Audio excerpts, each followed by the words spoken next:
अब जैसे ये कुछ संत हैं, कुछ पंथ हैं नकली, सतलोक की गुणगान करते हैं, इनको कह का पता नहीं, राधा स्वामी पंथ, धन धन सतगुरु पंथ और ये हंसादेसर पंथ, ये सब भगवान को निराकार बताते हैं। और साथ में एक गपोड़ और पेले हैं कि हम तो सीधे त्रिकुटी में पहुंच जाते हैं। हमारे तो सीधा त्रिकुटी से प्रारंभ होता है हमारा तो भक्ति मार्ग, हमने नीचे का कोई लेना देना नहीं। इनकी अकल गांव जारी है को पूछनिया ने। अब त्रिकुटी तो इंटरनेशनल एयरपोर्ट है, वहाँ जाने से पहले हमने इन सभी जितने भी इसके नीचे नीचे ये अधिकारी हैं, प्रभु हैं, स्वामी हैं, इनसे नो ड्यू सर्टिफिकेट लेना पड़ेगा, तब हम त्रिकुटी पर जा पाएंगे। इनसे एनओसी लेनी पड़ेगी। इनसे एनओसी कैसे मिलेगी कि जैसे आप जी को प्रथम मंत्र दिया जाता है, प्रथम मंत्र में फर्स्ट और लास्ट मंत्र को छोड़कर बीच के जो 5 मंत्र हैं वो इन्हीं कमलों से ऋण मुक्त होने के हैं। ये पूजा नहीं है, ये मजदूरी है आपकी। अब जैसे आपने बैंक से लोन ले रखा है तो आपकी मजदूरी करके उसका लोन दो, सहर्ष दो, उनसे प्यार से दो, तो आप ऋण मुक्त हो जाओगे। नहीं दोगे तो वो कर्जा आपके ऊपर खड़ा रहेगा। तो ऐसे तो उस बैंक के मैनेजर या किसी व्यक्ति से आपका कोई पर्सनल नाता नहीं, एक लेन देन वाला नाता है। तो ऐसे ही इन भगवानों स्वामियों का हमारा कोई विशेष नाता नहीं, लेकिन ये यहाँ के स्वामी हैं, हम यहाँ की प्रजा हैं और हमने इनके अंतर्गत रह करके अपने इस लोन को समाप्त कराना है, इनसे नो ड्यू सर्टिफिकेट लेना है, तब हम त्रिकुटी पर जा पाएंगे। और बाकी ये कहने की बातें हैं केवल मूर्ख बनाने की कि हम तो सीधे त्रिकुटी पर ध्यान लगाते हैं। ये ऋषि मर गए त्रिकुटी पर ध्यान ला ला का, आज तक ठिकाना नहीं इनका। झूठा ज्ञान है, ज्ञान ही झूठा है। राधा स्वामी पंथ और धन धन सतगुरु पंथ वाले का ये ध्यान कहाँ लगाएंगे? ये मूर्ख बना रहे आप जी को। आपको कितनी बार दिखाया इनका ज्ञान। सतनाम पर घाटा जोड़ रहे, ये सतनाम, सतनाम सार नाम भी इसको कहते हैं, सतलोक भी सतनाम को कहते हैं, सार शब्द भी सतनाम, सतपुरुष भी सतनाम को कहते हैं। ये सार वचन वार्तिक और वचन नंबर 2, 3 और 4 में कति क्लियर कर रखे इन्होंने अपना ज्ञान। ये कितने अज्ञानी थे, जिनका ज्ञान इतना नकली है तो ये समाधि लाओ हैं 2.5 घंटे, ये केवल अपना जीवन नष्ट कर रहे हैं। अब जो ये कहते हैं कि हम तो सीधे त्रिकुटी पर पहुंच जाते हैं, या त्रिकुटी कोई बरवाला का बस स्टैंड नहीं है कि पैदल चला गया तो पहुंच गया, रिक्शा कर ली तो पहुंच गया, बड़का खेल नहीं है। वहां जाने से पहले हमने इन 5 नामों का जाप करना पड़ेगा। और ये केवल 5 नामा बगाटा जोड़ रहे हैं, और वो 5 भी काल के नकली, ओंकार, रंकार, ज्योत, निरंजन, सारे काल के। और सोम सुन दिया कबीर जी की वाणी में कि तो सोम और सतनाम भी नाम बता दिया। सतनाम ने भी ये मंत्र बता रहे हैं, अकेला जपन का, जैसे ओम जपना है, ओंकार के उसने। तो ये अज्ञान संग्रह है इन लोगों का, मनमुख आचरण। तो वो 5 नाम भी जो श्री गुरु ग्रंथ साहिब में 5 शब्दों की धुनकार बताई है, वो शब्द भी ये है जो दास आपको दे रहा है। तो इन 5 नामों के जाप से आपका कर्जा मुक्त होगा गणेश जी से। जब आप यहाँ से चलोगे, आपका किया हुआ ये भक्ति मार्ग साधना ऑटोमेटिक इनके दरबार में डिपॉजिट पाओगी। और ये देवता हैं, और देवता यहाँ के कलर का कैसे कोयना कूड़े के में उड़ा कर बैठ जाएंगे। जो आपका जो का त्यों पाओगा, एज इट इज रखा पाओगा। और जिसका कर्जा मुक्त हो गया, जब भी आप शरीर छोड़कर चलोगे, आप एकदम मूल कमल में जाओगे। इन औरों की तरह नहीं मरोगे जो 92 होगा मरे हैं और चेत हो जाए, बुरा हाल हो जाता। नहीं, आपको ऐसा होगा जैसे सौपन हो गया, और मूल कमल में जाओगे, तुरंत आपको नो ड्यू सर्टिफिकेट वहाँ पर मिलेगा आपको ऑटोमेटिक। और फिर ब्रह्मा जी के लोक में, फिर विष्णु जी के लोक में, फिर शिव जी के लोक में कमल में, फिर त्रिकुटी में, यहाँ होंगे कंठ कमल में। यहाँ से हम सीधे फिर त्रिकुटी पर पहुँचेंगे। अपनात्माओं, जब हम त्रिकुटी पर पहुंच जाएंगे तब इस 3 मंत्र के जाप भक्ति का रोल प्रारंभ होगा। यहाँ तक त्रिकुटी तक आने से पहले तो इन 5 मंत्रों का, ये 2 मंत्र आपको इसलिए एक्स्ट्रा दिए जाते हैं, ये परमात्मा के मंत्र हैं, पूर्ण परमात्मा के। इनका भी फिर कन्वर्ट कर दिया जाएगा, आपको सतनाम के साथ इसके क्रेडिट आपका साथ जोड़ दिया जाएगा। तो फिर आप ऊपर आओगे, त्रिकुटी में पहुंचोगे तो वहां परमात्मा आपको मिलेगा इस दास के रूप में। वहां काल डंडी मार जाता है, वहां काल सोचता है चल यहाँ तक तो आगे कोई बात नहीं, इनकी कमाई अभी इनको ले डूबेगा कितने। तो वहाँ बहुत ज़बरदस्त जैसे एक मेला लगा हुआ होता, कहीं मेले देखे हो कितने, कोई नाच रहा है, कोई डांस कर रहा है, कोई बंदर नचा रहा है, कोई रीछ नचा रहा है, कितने सांग होने लग रहे हैं, कोई कुछ जादूगरी दिखा रहा है।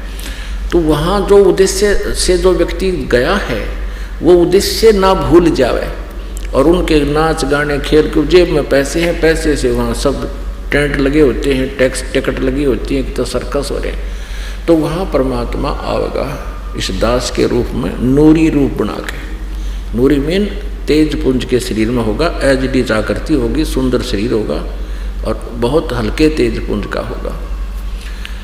उसको देख करके आप जी ने तुरंत, जैसे अब आपका भाव है और आप कहीं बाजार में हो या कहीं मेले में गए हो या कहीं यात्रा में जा रहे हो और आपको कहीं ये दास खड़ा मिल जाए कि गुरुजी वहाँ वो खड़े, पता लगते ही आप बस छोड़कर भाग लोगे, वो गुरुजी के दर्शन करने जाते हैं। तो वो स्वभाव अगर आपका सही है, आपके हृदय में जगह है। अब ये जो रिहर्सल आपकी कराई जा रही है ये फाइनल एग्जाम के लिए है। अब जैसे यहाँ कई बैठे रहते हैं, दर्शनार्थ भी ना आते, जब दर्शन शुरू होते हैं तो भगत जन शिकायत करते हैं जी वो बैठे हैं जैसे आम दिनों में समागम से अतिरिक्त, तो वो आ नहीं रहे, कह भी दिया हमने, कहते हैं सामने देख लेंगे। तो वो अभी बालक हैं। तो इस तरह जो रिहर्सल आप कर रहे हो ये फेल होने की, और आवाज़ लग जाती है दर्शन की, तो तुरंत आपके उमंग हो कब दाव लगे दर्शन करें भगवान गुरु जी का। तो इस तरह की जो आपके अंदर तड़फ है, जैसे गुरुजन बाहर आते हैं अपने स्थान से तो श्रद्धालु और अन्य भी ऐसे ही करते हैं, गुरुजी आगे ऐसे देखते हैं, क्योंकि रिहर्सल बराबर है, वो नकली भी इन्हें सांग जोड़ रहे हैं और असली भी ऐसा ही होता है। तो उनकी भी वही आस्था है कि गुरुजी के दर्शन हो गए, हो कहाँ खड़े हैं वो खड़े। तो ये कसक भगत की होनी चाहिए और ये वहाँ काम करेगी। अब वो नकली जैसे और साधना कर रहे हैं, मान ले किसी की पिछली पुण्य कमाई शेष रह रही है, कुछ ऐसी पुण्यात्मा है जैसे संत बन गए हैं राधा स्वामी पंथ के या अन्य किसी पंथ के नकली, ये पिछले जन्मांतर के पुण्यकर्मी प्राणी हैं और ये जीवन ये बहुत ठाठ बाट से व्यतीत कर जाते हैं, लाखों लोगों को चिपकाए बैठे हैं। जब इनकी मृत्यु होगी ये भी त्रिकुटी पर जाएंगे। अगर इनकी कोई पिछली शेष रह जाती है कुछ एक की कमाई इतनी, क्योंकि असंख्य जन्मों से, और ये कौन है? ये वही आत्मा, अच्छी आत्मा जो कभी परमात्मा कबीर जी के शिष्य रहे हैं और उन्होंने इस सत साधना इस पीक टाइप में की है। ये जो अब भक्ति युग चल रहा है, भक्ति काल चल रहा है, ये पिछली पीढ़ी में, और ये कुछ दिन साधना करके विमुख हो गए, काल के फंस गए। इब काल ने इनके, इस ब्रह्म ने इनके कर्म बिगड़वाने के लिए दोबारा मनुष्य जीवन कलयुग में दे दिया, और ये पिछली भक्ति के कारण आज इतने इनमें प्रभाव है, लाखों लोग चिपके हुए हैं और अब पता लग रहा है कि इनके पास खख भी नहीं है, फिर भी वहाँ से हटने को दिल नहीं करता। तो ये पुण्यकर्मी प्राणी है, संत जितने हैं, और इनकी मृत्यु हो जाती है फिर भी इनकी इतनी कुछ पुण्य रह जाती है, ये भी त्रिकुटी पर पहुँच जाते हैं पिछले संस्कार से। वर्तमान का कुछ नहीं इनका हिस्सा होता है इसमें। तो वहाँ काल भी आता है, एक तो उन्हीं के गुरु का रूप बना कर आएगा, वो तो उनको ले जाएगा, फिर चाहे नरक में डालने हो नरक में डाल देगा और कहीं डालने वहाँ डाल देगा। तो ऐसे, और त्रिकुटी पर वैसे सभी प्राणी एक बार त्रिकुटी पर जाते हैं। जैसे कोई साधना कर रहा है, जैसे ओम नाम की कर रहा है, या इस जैसे हम आपको देखते हैं ये 7 नाम, इनमें 5 नाम हैं इनके, ब्रह्मा विष्णु महेश के, तो इनकी भी साधना जो कर रहे हैं ये भी एक बार त्रिकुटी पर जाते हैं। त्रिकुटी से 3 रास्ते बन जाते हैं। एक जाता है धर्मराज के लोक की तरफ, सबसे पहले उनका अकाउंट दिया जाता है, पुण्य और पाप का हिसाब होता है। पाप वाले को सीधा नरक में ठोक दिया जाता है और पुण्य वाले को आगे, जिसने जैसे विष्णु का उपासक है विष्णु लोक में भेज दिया जाता है, शिव जी का उपासक है शिव जी के लोक में भेज दिया जाता है, और ब्रह्म का उपासक ब्रह्म लोक में भेज दिया जाता है। तो वहाँ त्रिकुटी पर सभी एक बार जाते हैं मृत्यु के उपरांत, लेकिन जो सत साधना करने वाले हैं वहाँ पर काल आता है, इस दास के रूप बनाकर भी आ सकता है, और वो अन्य जो पुण्यकर्मी प्राणी हैं उनके लिए भी वो काल वहाँ आ जाता है, उन्हीं के गुरु का रूप बना करके। तो वहाँ आपने सबसे पहले जैसे गुरुजी आते हैं सिमरन अवश्य करना है। सतनाम का जैसे प्रणाम करते हो दंडवत, तो कोशिश करो कि एक सिमरन आपका सतनाम का अवश्य हो जाए। करने और उठने के बीच में या प्रथम मंत्र किसी को प्राप्त है वो अवश्य हो जाना चाहिए, यानी लेटते समय उठकर खड़ा होकर भी करते रहो जब तक दर्शन कर रहे हो। तो फिर क्या होगा, इसके करने से काल अगर होगा इस दास के रूप में वहाँ पर, तो उसका चेहरा बदल जाएगा, वही रूप नहीं रहेगा। जैसे कि इंद्रमती नाम की वो रानी थी, परमात्मा कबीर जी ने उसको यही फार्मूला बताया था कि मेरे रूप में काल आ सकता है, इस प्रथम मंत्र का जाप और सतनाम का जाप आप करोगे तो काल का चेहरा बदल जाएगा, उसका रूप वो नहीं रहेगा। ऐसा उसने किया तो सचमुच उसका चेहरा बदल गया था। तो ऐसे ही आप जी जब त्रिकुटी पर पहुंचोगे तो वहाँ काल का एक भयंकर जाल होगा, तो वहाँ परमेश्वर कबीर जी दास के रूप में आएंगे, और जिसकी आस्था है गुरुजी आगे तो एकदम दर्शनार्थ वहाँ उधर चलोगे, आप भूल जाओगे वहाँ क्या हो रहा है। वहाँ तो बहुत बड़े डांस हो रहे हैं, बहुत बुरा हाल वहाँ त्रिकुटी के ऊपर। तो आपने फंसाने के लिए काल ने बहुत ज़बरदस्त जो आप में वीकनेस है वो सारी वहाँ पूरी करने के लिए व्यवस्था कर रखी है। उसमें प्रवेश कौन हो सकता है, वो प्रवेश वो हो सकता है जिसके पर आध्यात्मिक कमाई हो, वहाँ पर फिर परमात्मा आएंगे इस दास के रूप में। फिर वो जब आपका सारी क्रिया फाइनल हो लेंगी, आपको पक्का हो जाएगा गुरुजी ही हैं, सिमरन आप कर रहे हो, क्योंकि आपका अभ्यास सिमरन का बहुत ज़बरदस्त बन जाएगा, सतनाम देगा। तो फिर क्या होगा, परमात्मा आएंगे और आपके साथ हो लेंगे, कहा मेरे साथ। फिर वहाँ धर्मराज के दरबार में ले जाएंगे और कहेंगे इनका हिसाब कर। अब जैसे गीता जी अध्याय नंबर 17 के श्लोक नंबर 23 में ओम तत्सत इति निर्देश है ब्रह्मण त्रिविधा समर्थ है, सच्चिदानंद घन ब्रह्म के पाने का ये 3 मंत्र का जाप है, ओम तत् और सत। ओम तो ब्रह्म का है। गीता जी अध्याय नंबर 8 के श्लोक नंबर 13 में गीता ज्ञानदाता कहता है कि ओम इति एकाक्षरम ब्रह्म व्यवहारन माम अनुस्मरण ये प्रयाति तजंदेहम स याति परमाम गतिम। मुझ ब्रह्म का, माम ब्रह्म, मुझ ब्रह्म का केवल एक ओम अक्षर है, यह एक ओम अक्षर है, नथिंग एल्स।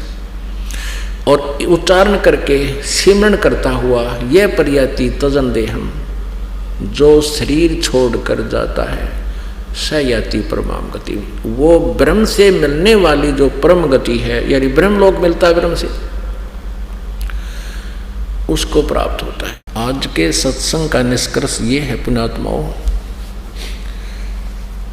अब जो 3 मंत्र का जाप हम करते हैं, अब यहाँ तक तो आपको बता दिया, ब्रह्मा विष्णु महेश की जो साधना हम करते रहे, इनका कर्जा उतर गया, इन्होंने NOC दे दी, हम त्रिकुटी पा गए। त्रिकुटी पर वहाँ 3 रास्ते हो जाते हैं, और मृत्यु के उपरांत सभी प्राणी त्रिकुटी पर ही जाते हैं। वो जो जिस भी इष्ट की, जैसे ब्रह्मा विष्णु महेश की पूजा करने वाले पहले धर्मराज के दरबार में जाना होता है, यहाँ का न्यायाधीश, वो फिर उनका निर्णय करता है किसके पुण्य है किसके पाप हैं, कहाँ की इसका पासपोर्ट है, कौन से देव की पूजा किए हुए। धर्मराज के दरबार में जाने से पहले परमात्मा इस दास के रूप में आपके समक्ष आ जाएगा, और आपको गुरुजी दिखेंगे, जैसा भाव आपका ऐसे ही आप पीछे पीछे हो लोगे, गुरुजी कहाँ जा रहे हैं, यानी ज़्यादा अधिक भी हो सकते हैं उस दिन, एकाध भी हो सकता है, तो सारे साथ साथ आप गुरुजी के साथ हो लोगे।